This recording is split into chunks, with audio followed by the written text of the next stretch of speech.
Welcome to one more edition of Politics on Run. I'm Egberto Willis, your host. Thank you so kindly for being with us. We have a special guest today. Folks, you would think by now, several years, more than a decade after we have done what was necessary for people in this country, that we would not have to be talking about this issue today. We are here today with Aron Solomon.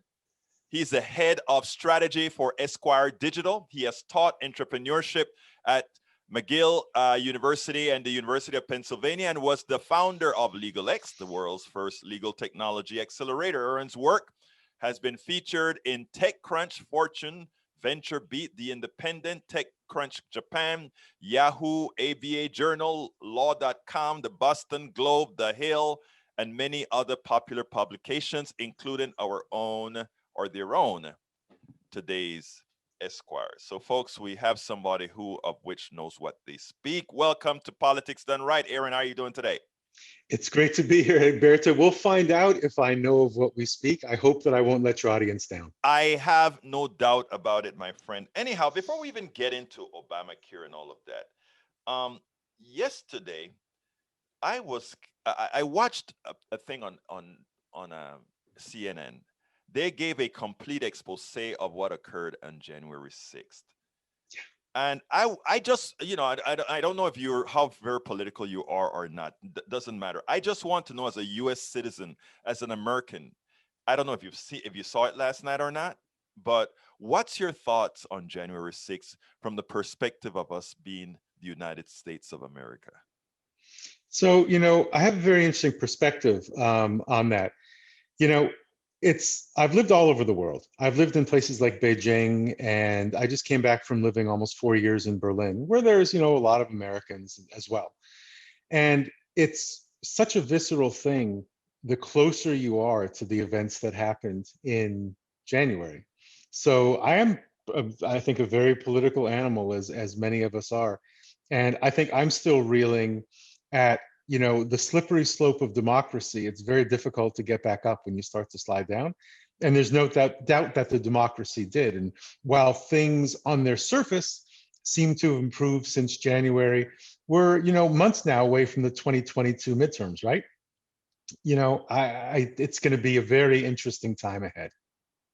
I am very concerned. I think I'm doing my part and I really, in as much as I'm fairly partisan or very progressive, not partisan, fairly progressive, I am doing my best to hope that everybody gets their real wishes done in a democratic manner. So we'll see. I'm from a part of the world where democracy is not very democratic, and to see that the bastion of democracy is actually in trouble it's very difficult to take into account. Anyhow, let's talk a little bit about Obamacare Supreme Court case.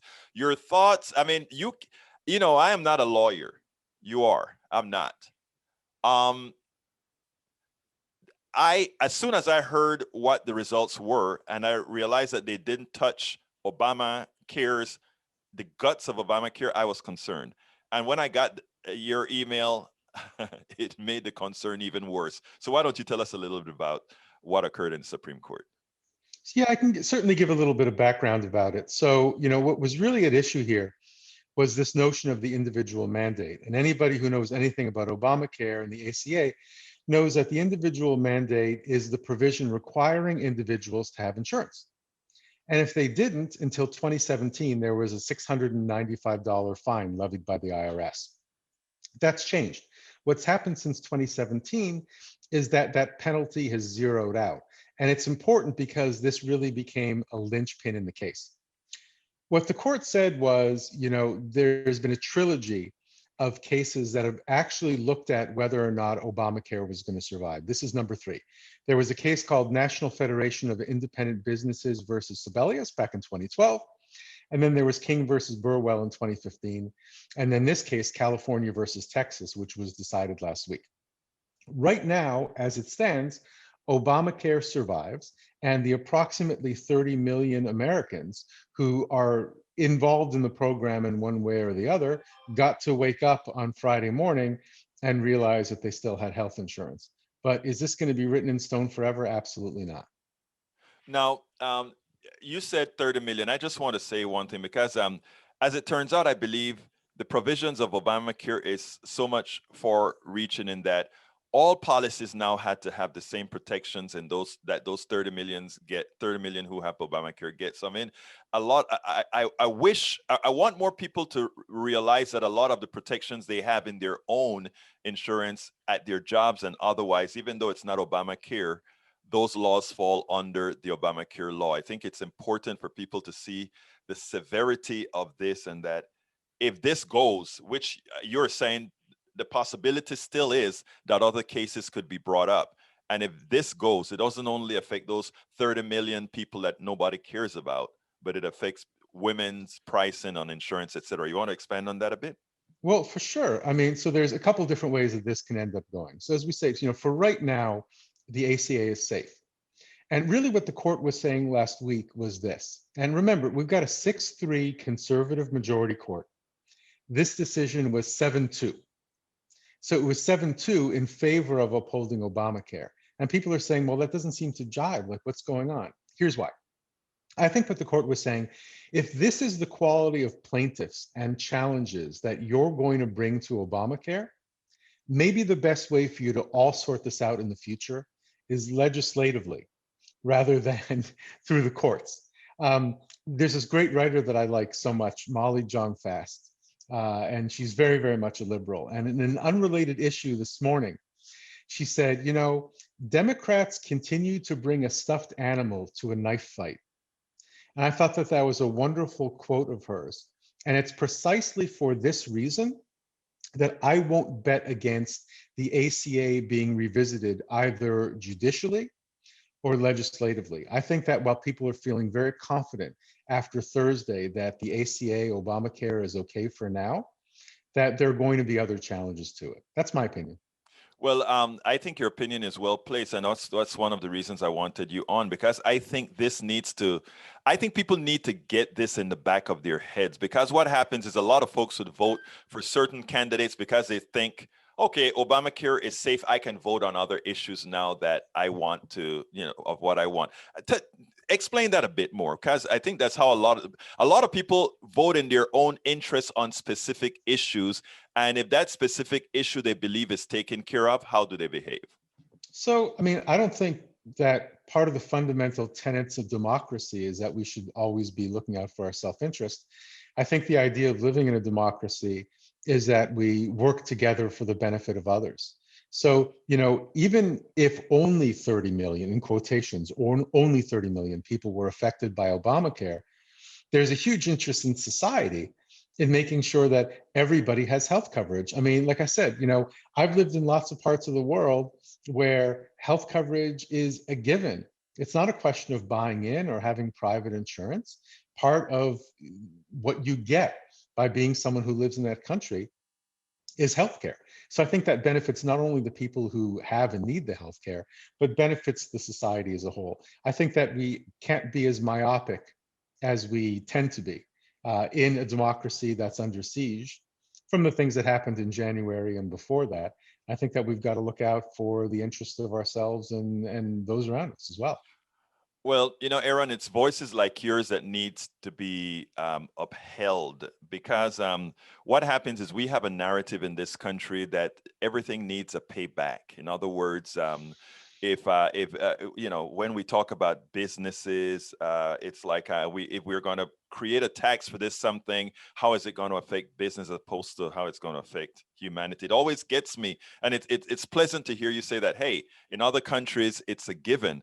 I think if more people understood that and realize the kind of outlier that we are with respect to how we treat our own people, there would be a change. What can we do other than bringing people like yourself on to tell folks that it doesn't have to be this way. It could be better. What are the things that we can do? What are the things that you are doing with what you do to kind of put that out there?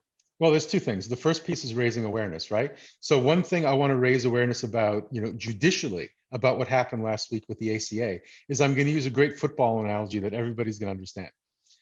All the Supreme Court did on Thursday was punt. They didn't like the plaintiffs. They didn't like the issue.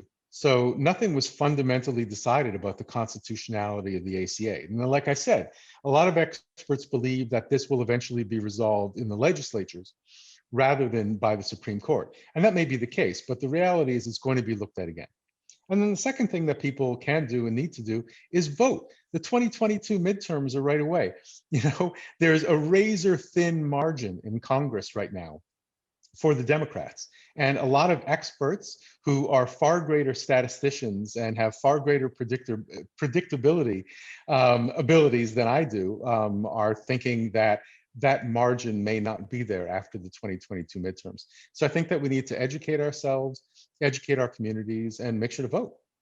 What is interesting is if people listen to what you're saying, first of all, I think there's a good possibility that, I think there were two other times in history where the party in power, the party in presidential power in the entire government, they actually held on to it. I think it was during 2000 when Bush was elected, and I don't remember what the other year. I think it was under Clinton as well, where they maintained. And each time there was something special that caused it. Don't you think that right now this pandemic may be one of those issues where people don't follow that rule, if you will? I think so. I think the pandemic has changed so many things about our personal behaviors and our social behaviors, and I believe as well about our political behaviors. I mean, plus we have seen things move forward in some ways. Just look what happened in, Georgia for the special Senate election. That was truly historical. Can that kind of momentum continue moving forward? Well, we don't know. But again, it has to. Here's the thing. Look, the Supreme Court still has about 18 cases left to go. Just this morning, when we're interviewing right now, having this conversation, about an hour ago, they came down the Supreme Court on the decision involving NCAA student athletes. It was a very narrow decision. More will come about that later on. There's still, at least a dozen cases to go. And then the next term begins in October, and we already know the Supreme Court has accepted hearing a case that's going to revisit Roe versus Wade and the fundamental ability of women in the United States of America to have an abortion. So anybody like me, by the way, who's surprised by this Supreme Court and thinks that they're following the dictates of the Chief Justice and actually acting with one voice of the court, I'm surprised by how centrist they've been in a lot of their decisions so far. But again, don't get fooled. It's a 6-3 conservative court with folks like Kavanaugh and Barrett.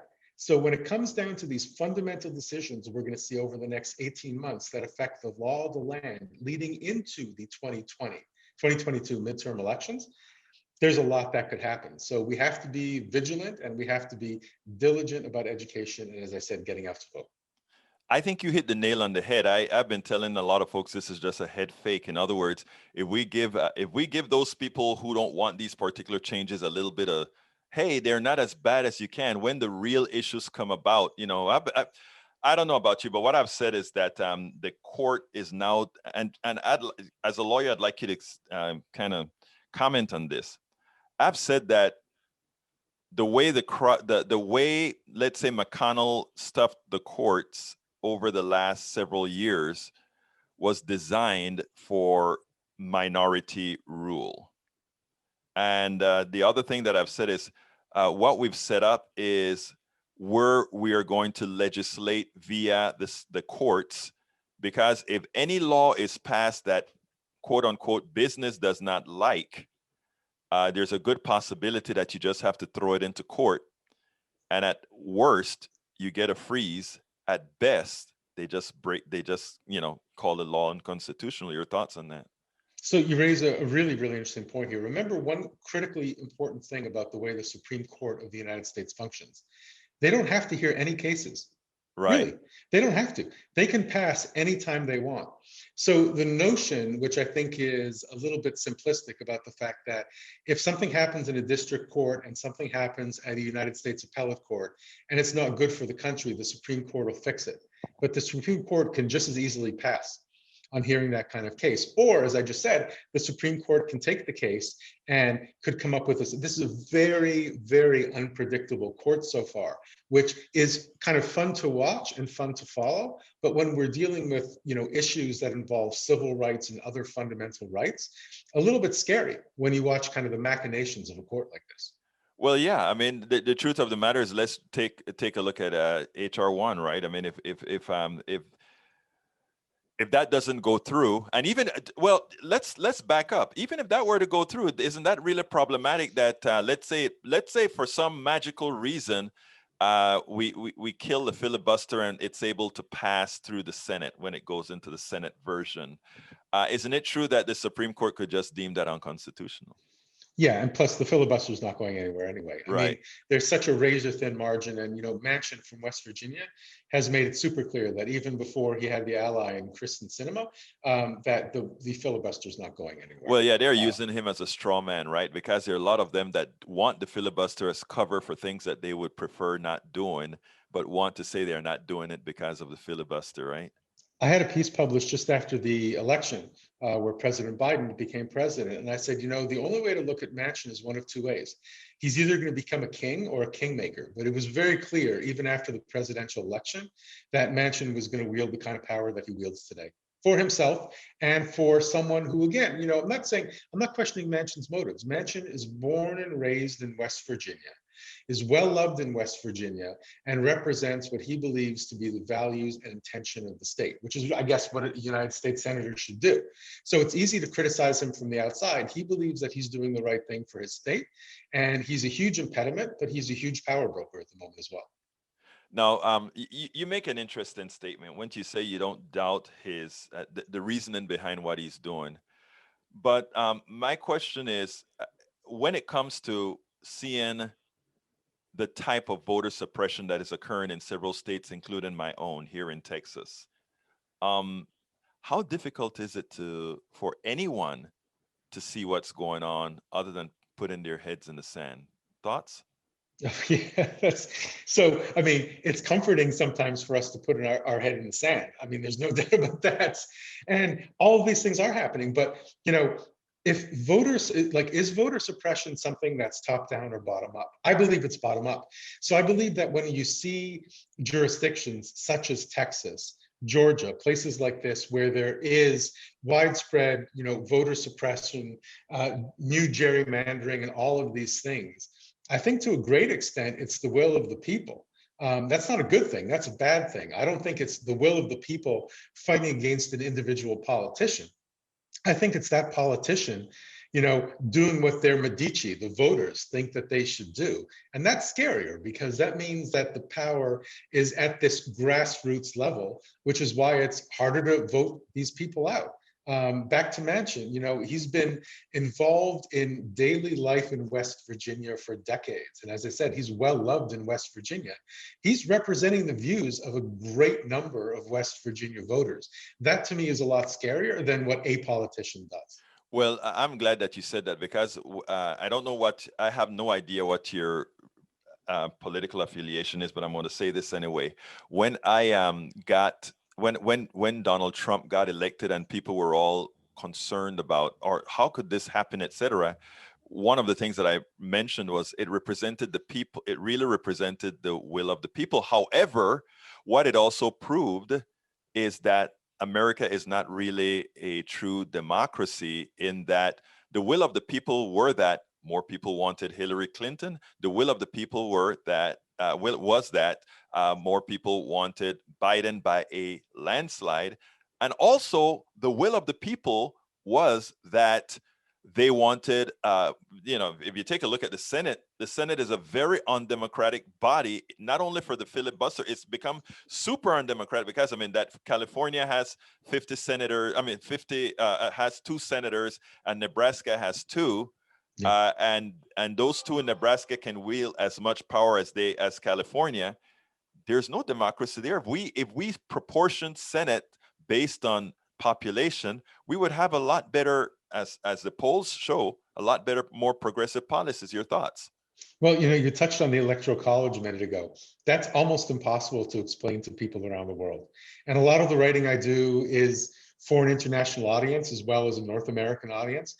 And when you try to sit down with somebody like in Stockholm or Amsterdam or Buenos Aires and explain to them, this is what an electoral college is, and this is how a president gets elected, their response is usually, what? Why don't we just do a popular vote and Right. the person with the most votes is president? It doesn't work that way in the United States. Democracy is a very complicated thing, but the reason we all hold democracy so dear is we have incessant lessons around the world from history that shows us what happened when you don't have democracy. So the biggest concern in the United States over the past few years has been whether those democratic ideals have been sliding away from us. And nothing is written in stone at this point. There's still a lot of signs that between voter suppression and a lot of the laws that we're seeing now, and a lot of the ways big corporations are doing business, that it is fundamentally and inherently undemocratic, and it needs to be fixed. Yeah, and I think that and I think the rest of the world is noticing based on the new polls where they do think that we're in a comeback. We're coming back as a more ethical country. One of the issues, in fact, is that we're no longer that democratic bastion. That the reason I came to this country in the first place, the democratic bastion that I saw, and many around the world are starting to say, "Oh, it's not as democratic as we really were led to believe," and it really never was. We just were always good at PR. We were always good at PR. And one thing I want to mention about this is, remember, democracy, when looked at globally, which we should do more, is always a relative thing. One Yes. election that you really want to look at over the next year, which also leads up to our own 2022 midterm, is what's going to happen in France. You have the current president of France, Macron, who's moving further and further to the right to basically appease voters there and help him from getting defeated by a surging right. And the right is surging all over the world. I saw that when I was living in Germany, the surging right getting a lot more seats in the German Congress. So it's a pretty scary thing. So America always has to be measured against that as well. It's not a great scene at the moment. I was about to give you my last question, but you went ahead and opened a door that I wanted to touch on. Why did you do that? Anyhow, yes, there's a right movement, and my personal opinion, and I want your thought on it, is that the white movement, or not the right word movement, is a white word movement, meaning white people are made to believe, or a large percentage of white people are made to believe that those others are coming to take their birthright, and as such, you have to revolt, in as much as it's not true, number one, and number two, it's a false fear based on history. And I can just say, go to South Africa and see what giving others their rightful power really does to everybody else. We're all humans. Your thoughts? Well, I agree that we're all humans, and it's very, very scary. So the things that we saw in the United States as regards political information coming through all of the technology and all of the devices that we use is not limited at all to the United States. It's happening in all of these countries that have a move to the right. And I think that, there is a great synergy, unfortunately, what's happening now between white and right in a lot of places of the world, where people who come from different backgrounds and don't look like people who have political power and voting power. It's a very, very scary thing, and it has its peaks and valleys. And maybe right now we don't see it in the news as much because it's not being as focused on as much as it was like 2018, 2019. But again, with elections around the corner in certain countries, change of power, listen, when Trump was in power, arguably the strongest and most important leader in the world was Angela Merkel in Germany. Right. Well, she's finishing her tenure. So all of these changes that are happening, it's very, very difficult to keep all of our balance and understand where we all are in relation to it. So it's something that's going to be an ongoing, unfolding thing in the United States and abroad over the next few years, and something that we need to be diligent about. Also understanding what kind of information are we getting? Is it good quality? How can we get better information? Very, very true. And you do a good job of that with the writing that you do all Thank over you. the place. So keep up your good work. Now, one thing, one country that has bucked the right words movement so far that I've very happy about was what recently happened in Chile, which means also they're going to get a new constitution that is more progressive, if you will. Anyhow, Aron, what would you have liked me to ask you that I didn't ask you? What would you like to tell our audience that I didn't give you the opportunity to do so yet? I think you did a wonderful job on all of the things relating to and not relating to the case. But honestly, I think the most important thing that relates to the case is all of these opinions that you might see online saying, hey, listen, Obamacare is safe. Well, we thought that, over the decade that Obamacare has been around. And I don't believe that Obamacare is safe uh, in any way. Whether, again, it's going to be a judicial or a legislative response to things in Obamacare that give people coverage is something we need to watch out for. But I think anybody that's resting easy after Thursday's decision just needs to look at this court and the history of challenges to Obamacare to understand that something else will come sooner rather than later. Aron Solomon, head of strategy for Esquire Digital. It's been my pleasure to have you on Politics Done Right. Thank you so kindly. Thank you for having me. We spend a lot of time deconstructing the news, trying to parse it into a form that everybody can understand. We try to find those little nitpicks where it flies above the fray, etc. If you really like these videos that we do, I want to ask a big favor. Please go ahead. Number one, subscribe to our channel, and number two, please join if you can. Thank you so kindly for watching. Keep watching. Please remember to share. We must populate the entire internet with our progressive message, a message that we know is what most Americans say that they want. So help us, please join.